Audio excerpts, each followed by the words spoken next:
The massive doors of the council chamber opened with a sound like thunder. Captain Jake Morrison walked inside wearing energy chains that glowed blue around his wrists and ankles. The chains made soft humming sounds as they held him tight. He could not break free from them, but he walked with his head up high. He was not afraid. The chamber was huge and round like a giant ball cut in half. 12 different alien species sat in tall chairs that formed a circle around the center. Each species looked very different from humans. The Veltar looked like living crystals that sparkled in the light. The Zephyrians were see-through like ghosts made of blue mist. The Kreks looked like giant lizards with sharp teeth and red eyes. All of them stared down at Morrison like he was some kind of dangerous animal. Admiral Susan Hayes sat in the viewing area above the main floor. She watched Morrison with sad eyes. Her hands were tight fists in her lap. She wanted to help him, but the council guards would stop her if she tried. She had to watch her friend face this alone. The other humans in the viewing area looked just as angry and helpless as she did. High Counselor Zethkree stood up from his crystal throne. He was the leader of the Veltar, and his body looked like a mountain of clear glass. When he spoke, his voice made sounds like wind chimes in a storm. He said the charges against Morrison in a voice that filled the whole chamber. Morrison had broken the non-interference directive. He had destroyed sacred Veltar crystal formations. He had killed 17 Krek soldiers. But Morrison knew the real story. 3 days ago, the Veltar had come to New Terra Colony with their mining ships. They wanted to dig up the special crystals that grew under the human homes and farms. The Council had ordered all humans to leave their planet, so the Veltar could mine there. But New Terra was home to 50,000 human families. They had lived there for 20 years. They had built schools and hospitals and farms. The Veltar did not care about the human families. They sent Krek soldiers to force the humans to leave. The soldiers burned down farms and destroyed the school. They said any human who did not leave in 1 day would be killed. Morrison and his ship crew had arrived, just as the soldiers were attacking a group of children who were hiding in the hospital. Morrison had tried to talk to the Krek's commander first. He had asked them to stop hurting the children and families. The Krek's commander had laughed and said humans were too weak to matter.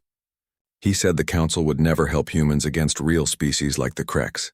That was when Morrison decided to fight back. The battle was short, but terrible. Morrison's ship had better weapons than the Kreks expected. His crew fought like wild animals protecting their young. They destroyed 3 Krek ships and damaged the Veltar mining station so badly, it could not work anymore. The crystal formations that the Veltar wanted were buried under tons of broken metal and rock. Now Morrison stood in chains before the Council that had ordered his people to be driven from their homes. Zethkree asked him if he had anything to say before they decided his punishment. Morrison looked up at the 12 alien judges and spoke in a clear, strong voice. He said he had protected innocent people from genocide. If that was a crime in their galaxy, then their galaxy deserved what was coming next. The words made the chamber go completely quiet. Even the alien translators stopped making their clicking and buzzing sounds. Morrison had just threatened the entire galactic government. But he did not look sorry or scared. He looked like a man who had made his choice and would live with it no matter what happened. The vote came quickly. Each species pressed a button that glowed either green for innocent or red for guilty. 11 red lights appeared on the voting board. Only the human representative voted green, but humans were the newest members of the Council, so their vote did not count for much. The Krek's representative stood up and demanded that Morrison be executed right away, as an example to other species who might think about fighting the Council.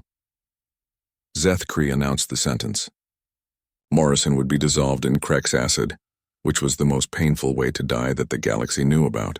It would happen in 1 hour, and be broadcast live to every world in Council space. This would show everyone what happened to people who fought against Council decisions. The other species would learn to obey or face the same terrible death. As the guards came to take Morrison away, he looked up at Admiral Hayes in the viewing area. She was crying but trying not to show it.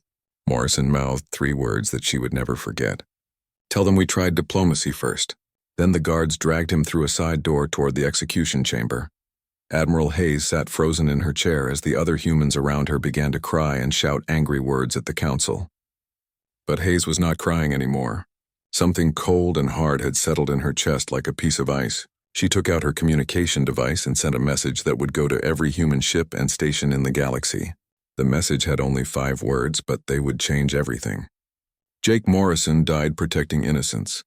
1 hour later, Morrison died exactly as the council had ordered. The acid dissolved his body slowly while cameras recorded everything. The broadcast went to millions of worlds where billions of aliens watched a human die screaming. The council leaders smiled and nodded. They thought they had taught the galaxy an important lesson about power and obedience. But the broadcast also went to every human colony and ship and station in the galaxy. Humans watched their brother die in agony for the crime of protecting children. They saw him burned alive for defending families from soldiers who wanted to steal their homes. And for the first time in their history as a galactic species, humans stopped trying to fit in with the other races. The council had made Jake Morrison into something much more dangerous than a rebel captain. They had made him into a martyr. And martyrs had a way of inspiring people to do things they never thought they could do.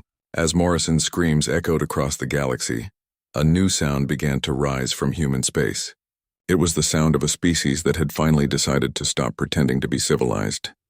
President Lisa Carter was in her office deep under the ground when the news came. Her secretary ran into the room without knocking and turned on the big screen on the wall. Carter watched Jake Morrison die and felt something break inside her chest. She had sent him to New Terra to try diplomacy with the council. Now he was dead because he had done the right thing. Around the table, her advisors started talking very fast about damage control and making apologies to the council. They said humans needed to show they were sorry for what Morrison had done. They said humanity could not afford to make the council angry, or all human colonies would be destroyed. Carter listened to them talk for exactly 30 seconds. Then she told them all to be quiet. She stood up and walked to a wall safe that none of her advisors knew existed. Inside was a single red folder marked with words that made their faces go white with fear. Project Lazarus. Carter had hoped she would never need to open that folder. She had prayed that humans would find their place in the galaxy through peace and cooperation. Jake Morrison's death had just proven that prayer would never be answered. On Mars, the miners were coming up from the deep tunnels when they heard the news.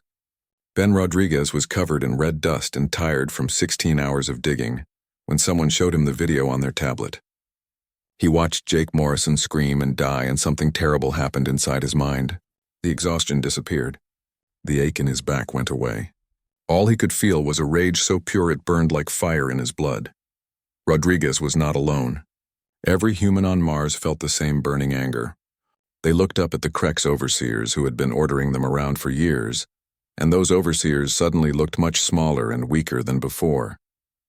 The Krex had always said humans were soft and cowardly. Now the humans were wondering why they had ever believed that.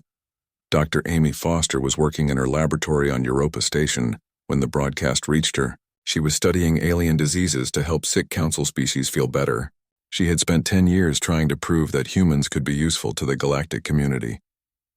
The video of Morrison's death made her drop her research samples on the floor where they shattered into a million pieces. Foster sat down in her chair and cried for 20 minutes. Then she stopped crying and started thinking.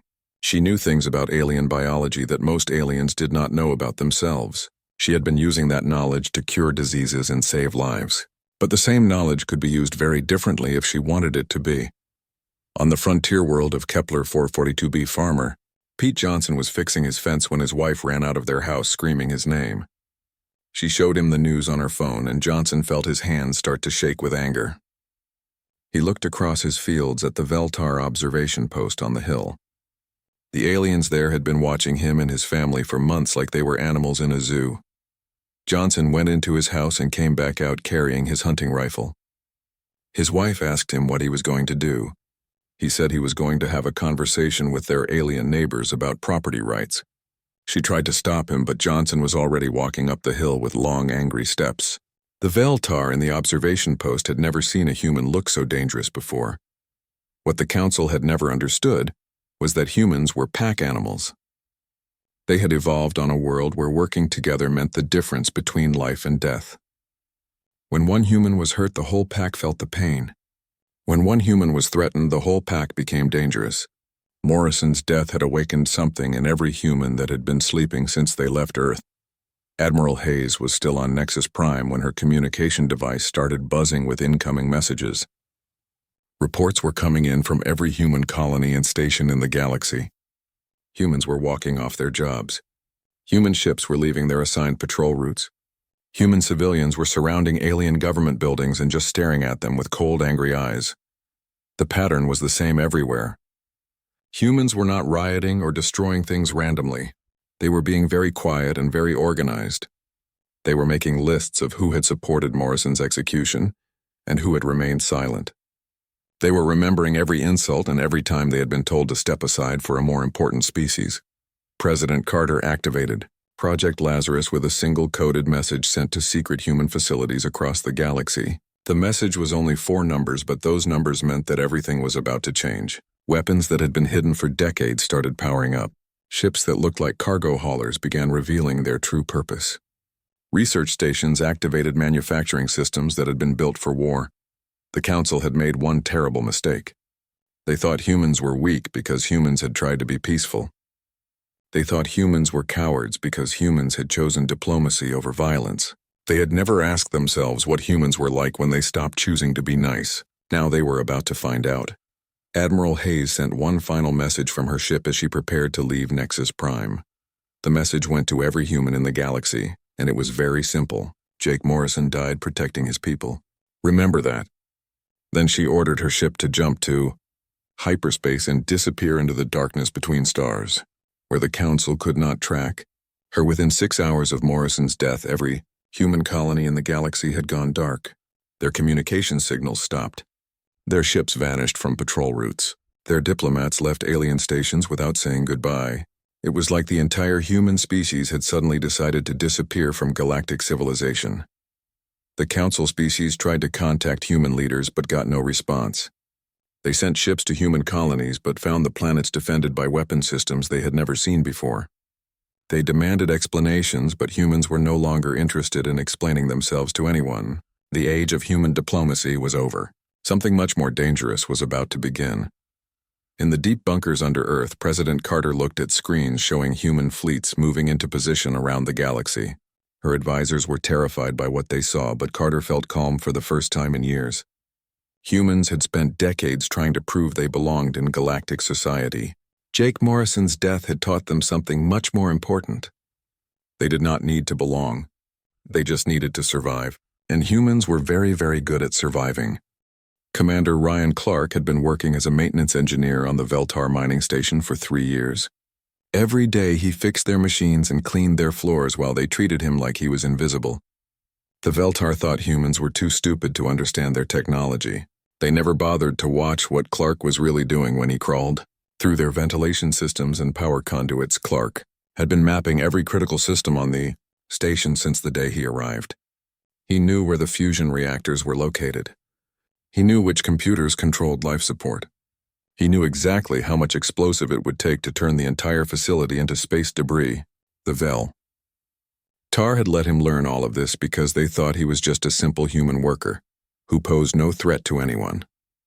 When the coded message came from President Carter, Clark smiled for the first time in months. Project Lazarus was active, which meant he could stop pretending to be harmless. He went to his quarters and opened a storage locker that contained cleaning supplies and spare tools. Hidden behind the boring equipment was enough military-grade explosive to level a city block.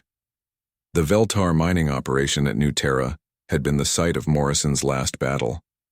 The aliens had rebuilt their facility and increased security to make sure no human could ever attack them again. They had not counted on the human already living inside their walls. Clark spent 2 hours placing charges in exactly the right locations to cause maximum damage. At exactly midnight station time, Clark triggered the explosives. The fusion reactors overloaded and sent waves of energy through the station's power grid. Every system failed at once and the entire facility began tearing itself apart. Clark watched from his escape pod as billions of credits worth of Veltar equipment disappeared in a ball of white-hot plasma. Before he jumped to hyperspace, Clark sent a message to the Veltar emergency frequency. The message was written in perfect Veltar script and said only 5 words. Jake Morrison sends his regards. Then he was gone into the darkness between stars, while behind him the mining station continued to burn like a new sun in the night sky. The pattern repeated across Council space over the next week. A Krex military depot suddenly developed reactor problems that killed everyone inside. A Zephyrian trade hub experienced life support failures that turned the air toxic. A council communication relay exploded without warning and cut off 3 star systems from the galactic network. The attacks were not random acts of terrorism. They were surgical strikes carried out by humans who had been embedded in council facilities for years. Maintenance workers who knew every pipe and wire. Cargo handlers who understood shipping schedules. Kitchen staff who had access to food preparation areas. The council had never paid attention to human workers because they thought humans were beneath notice. Engineer Kate Wilson had been working on a Krex battleship for 2 years. She had volunteered for the assignment even though it meant living among aliens who considered her species to be cowards and weaklings.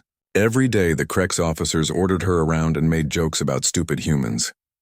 Wilson had smiled and nodded and learned everything she could about their most advanced warship. When Project Lazarus activated, Wilson was ready.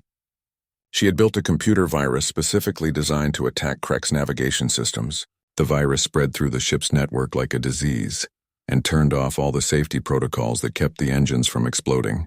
The battleship was in hyperspace when the engines overloaded and tore a hole in space-time itself. The ship and its crew of 3,000 Krex warriors vanished into a dimensional rift that closed behind them. Wilson escaped in a maintenance pod just before the disaster happened. Her final message to the Krex fleet was simple: humans are not as weak as you thought. Then she disappeared into hyperspace while behind her space itself healed the wound her sabotage had created. Dr. Carl Adams had been studying Zephyrian atmospheric systems for 5 years. The gas-based aliens needed very specific air mixtures to survive, and Adams had become an expert on their biology. He had published papers on Zephyrian physiology that helped doctors treat their respiratory diseases. The Zephyrians trusted him completely and gave him access to their most important facilities. When the time came for revenge, Adams used his knowledge to poison the air on 12 Zephyrian stations. He introduced chemicals that were harmless to solid-based life forms but deadly to beings made of gas and energy. Thousands of Zephyrians died choking on air that their human friend had turned toxic. They never understood how someone they trusted could hurt them so badly. Admiral Hayes coordinated the attacks from her flagship Terra's Wrath. The ship looked like a simple exploration vessel, but hidden. Inside were weapons that violated every galactic warfare treaty. Hayes had been building this fleet in secret for 10 years while pretending to be a peaceful diplomat. Now she was finally free to show the galaxy what humans could really do when they stopped playing by alien rules. The Council tried to respond to the attacks, but they could not fight an enemy they could not see. Human saboteurs struck from inside their own facilities. Human ships appeared without warning and vanished before reinforcements could arrive. Human viruses infected their computer networks and turned their own technology against them. High Counselor Zeth Kree called an emergency meeting to discuss the human problem. The other Council species demanded immediate action against the human colonies. They wanted to send battle fleets to Earth and destroy the human homeworld as an example. Zeth Kree agreed and ordered the largest military force in galactic history to assemble for an attack on human space. But when the Council fleets arrived at the coordinates for Earth, they found nothing but empty space. The planet was gone. The entire solar system had vanished like it had never existed. In its place was a message written in letters of pure energy that burned across space for light years in every direction. The message said, "We warned you that we tried diplomacy first." Admiral Hayes broadcast a message to the Council fleets from her hidden location somewhere in deep space. She told them that Earth had not been destroyed. It had been moved to a place where alien weapons could never reach it. She said humans had been preparing for this war since the day they first met the Council. They had learned from every species they encountered and built weapons that surpassed anything in the galaxy. The message ended with a promise that chilled every alien who heard it. Hayes said the Council had wanted to make an example of Jake Morrison. Now humans would make an example of the Council. The galaxy would learn what happened to species who murdered innocent humans. The age of alien dominance was over. The age of human vengeance had just begun. Captain Maria Santos had been waiting for this moment her entire life. Her ship Retribution hung in space at the edge of the Nexus Prime system, like a predator watching its prey. The Council's capital station sparkled with lights in the distance, completely unaware that death was coming for them. Santos smiled as she gave the order that would change galactic history forever. Retribution did not jump to hyperspace like normal ships. Instead, it tore a hole through the fabric of reality itself and stepped through dimensions that most species did not even know existed. Humans had learned to do this by studying the most dangerous places on Earth, where space and time bent in impossible ways. They had turned black holes into doorways and quantum mechanics into weapons. The ship appeared inside Nexus Prime's defensive perimeter without triggering a single alarm. The Council's best shields and sensors were designed to stop conventional attacks, but humans had stopped being conventional the moment Jake Morrison died. Santos launched her assault before the aliens even knew she was there. What the Council had thought were peaceful human colony ships suddenly revealed their true nature. Hidden weapons bays opened and unleashed firepower that should have been impossible to generate. The ships had been disguised as simple transports, but they were actually mobile battle platforms that could destroy entire fleets. Decades of careful planning and secret construction were finally paying off. The Krex battle fleet tried to respond with their traditional tactics. They formed neat, organized lines and charged forward with their weapons blazing while shouting war cries. But humans did not fight like honorable warriors. They fought like the apex predators they had always been. Human ships attacked from every direction at once, using the asteroid belt as cover and turning space debris into kinetic weapons. Commander Tony Garcia led a squadron of human fighters that looked like mining ships until they opened fire. Garcia had grown up in the asteroid belts and knew how to use zero gravity and spinning rocks to his advantage. His pilots flew through the Krex formation like sharks attacking a school of fish. They destroyed 12 battleships before the aliens figured out what was happening. The Veltar tried to use their crystal technology to create defensive barriers, but human weapons cut through them like they were made of glass. Dr. Amy Foster had spent years studying Veltar crystal structures and had designed weapons specifically to shatter their molecular bonds. What looked like impenetrable shields turned to dust when human energy beams hit them. The Zephyrians attempted to communicate with the human fleet and negotiate a ceasefire. They sent messages saying that surely reasonable beings could find a peaceful solution to this conflict. But humans were no longer interested in talking to species that had cheered when Jake Morrison died screaming. Santos ordered all communication frequencies jammed so the aliens would die in silence.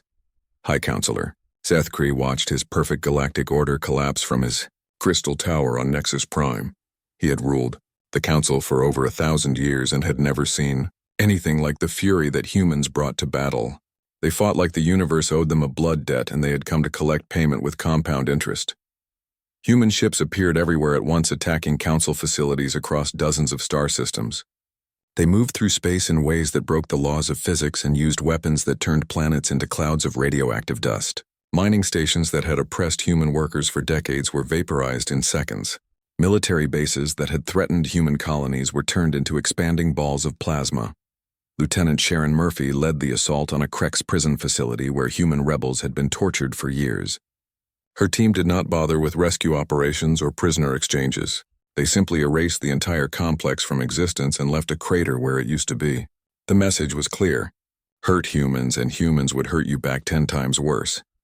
The battle for Nexus Prime lasted only 6 hours, but it felt like an eternity to the aliens being slaughtered. Human forces moved like ghosts through the station's corridors, killing everything that moved. They had studied the layout for years through their embedded agents and knew exactly where to strike for maximum damage. Captain Santos finally came face to face with High Counselor Seth Cree in the same chamber where Jake Morrison had been sentenced to death. The ancient crystalline being tried to surrender and offered to negotiate new treaties that would give humans everything they wanted. Santos looked at him with cold eyes and told him that humans were no longer interested in treaties with murderers. Seth Cree begged for mercy and said that the Council had made a mistake in executing Morrison. He promised that such a thing would never happen again if humans would just stop their attack. Santos smiled and told him that he was absolutely right. It would never happen again because there would be no Council left to make such decisions. The explosion that destroyed Nexus Prime could be seen from 30 light-years away. The station that had been the symbol of galactic unity became an expanding cloud of superheated gas and metal. With it died the dream of a peaceful galaxy, where different species worked together for the common good. Humans had proven that some dreams were too dangerous to be allowed to exist. Admiral Hayes watched the destruction from her command ship and felt nothing but cold satisfaction. The beings who had murdered Jake Morrison were dead and their civilization was in ruins. But this was not the end of the war. It was only the beginning. Humans had tasted victory, and learned that they were stronger than any species in the galaxy. Now they would teach everyone else the same lesson. Across the galaxy, council species huddled in their bunkers and tried to understand what had happened. The humans they had dismissed as weak and primitive had revealed themselves to be the most dangerous predators the universe had ever seen. They moved like nightmares through the darkness of space and brought death to anyone who opposed them. The galaxy was burning and humans had lit the fire. Every species that had supported Morrison's execution was marked for destruction. Every world that had cheered his death would pay the price in blood and ashes. The council had wanted to make an example of one human captain. Instead, they had created an entire species of monsters who would not stop killing until justice was served. The war ended not with a great final battle, but with a simple message broadcast across the galaxy. Admiral Hayes appeared on every communication channel at the same time, speaking from the bridge of her flagship. Behind her, through the viewing windows, burned the wreckage of what used to be the Council's greatest military stronghold. Her voice was calm and steady as she spoke to the survivors of a dozen species. Hayes told the galaxy that the war was over, and humans had won. She said that any species that wanted to surrender could do so by sending unarmed ships to designated meeting points. Those who chose to keep fighting would be hunted down and destroyed without mercy. The choice was simple: submit to human authority or join Jake Morrison in death. The surrender came quickly. The Veltar were the first to give up after losing half their worlds to human attack fleets. The Zephyrians followed when their home system was surrounded by ships that could destroy planets. Even the proud Kreks laid down their weapons when they realized that fighting humans was just another form of suicide. President Carter emerged from her bunkers beneath Earth to address the new galaxy that humans had created through violence and determination. She stood in the same chamber where the old council used to meet, but now the chairs were filled with human representatives and alien delegates who knew they served at human pleasure. The age of alien dominance was over forever, but humans proved they remembered more than just how to kill their enemies. Colonel Frank Miller led the effort to rebuild worlds that had been damaged in the fighting. He brought food and medical supplies to refugee camps filled with aliens who had lost everything. Miller had fought as hard as anyone during the war, but now he worked just as hard to heal the wounds that violence had created. Dr. Amy Foster returned to her research, but now she worked on projects that would help entire species recover from the trauma of defeat. She developed new medicines that could treat psychological damage and rebuilt hospitals that had been destroyed in the fighting. Foster proved that the same humans who could create weapons of mass destruction could also create miracles of healing. Engineer Carl Adams designed new cities that honored the unique needs of each species while bringing them together in peaceful cooperation. His plans created spaces where Veltar could grow their crystals next to Zephyrian gas gardens and Kreks training grounds. Adams showed that humans could build bridges as easily as they had burned them down. The new galactic government was based on a simple principle that Jake Morrison had died defending: protect the innocent and punish those who hurt them. Laws were written that made it illegal to force anyone from their homes for economic reasons. Military forces were forbidden from attacking civilian populations. The crimes that had led to Morrison's death were banned forever. A memorial was built on New Terra where Morrison had made his last stand. The monument was a simple stone statue showing a human soldier protecting a group of children from alien attackers. The inscription read, "He died protecting the innocent. We lived to ensure no one else would have to." Flowers from 100 worlds were left at the base of the statue every day. The signing of the new Galactic Accord took place in the memorial garden around Morrison's statue. Representatives from every surviving species gathered to pledge their support for the new order that humans had created. They promised to follow laws that protected the weak and punished those who abused their power. The galaxy had learned that humans preferred peace but were very good at war. Admiral Hayes was elected as the first supreme commander of the new galactic government. She stood where Jake Morrison had once faced judgment and spoke about the future they would build together. Hayes said that humans had not wanted to rule the galaxy, but they would do so rather than let innocent people suffer. Under alien tyranny, the galaxy slowly healed from the wounds of war as humans proved they could be generous in victory. Trade routes reopened under human protection. Scientific research resumed with human funding. Cultural exchanges began again with human encouragement. The species that had once dismissed humans as primitive barbarians now sought their approval and guidance. Captain Sarah, White volunteered to command the first mixed-species peacekeeping force that would patrol the galaxy and protect civilians from any remaining threats. Her crew included former enemies who had learned to respect human strength and wisdom. White proved that humans could work with aliens as equals rather than masters or servants. President Carter gave her final speech as human leader from the Memorial Garden on New Terra. She spoke directly to Jake Morrison's statue as if he could hear her words across the void of death. Carter told him that humans had kept their promise and shown the galaxy that they had tried diplomacy first. Now everyone knew why humans preferred peace to war. The speech was broadcast to every world in human space and beyond. Carter said that Morrison's sacrifice had not been in vain, because it had taught the galaxy an important lesson about justice and consequence. Those who hurt innocent people would face the wrath of humanity, but those who protected the weak would find humans to be their greatest allies. Years passed and the galaxy grew used to peace under human protection. Children who had been born after the war learned about Jake Morrison in their history classes. They studied how one man's death had changed the fate of billions and reshaped galactic civilization. Morrison became a symbol of the price of justice and the power of sacrifice. The council chamber where Morrison had been sentenced was turned into a museum dedicated to the victims of injustice. Visitors from across the galaxy came to see the place where the old order had died and the new one had been born. They learned that tyranny always contained the seeds of its own destruction, and that oppressed people would eventually find the strength to fight back. Admiral Hayes often visited Morrison's memorial when she needed to make difficult decisions about galactic policy. She would stand before his statue and ask herself what he would have done in her place. The answer was always the same: protect the innocent and stand up to bullies no matter how powerful they might be. The galaxy had learned a lesson that would never be forgotten. Humans looked peaceful and reasonable most of the time, but they were also the most dangerous species anyone had ever encountered. They could build beautiful cities or turn planets into ash depending on how they were treated. Smart species chose to be friends with humans rather than enemies.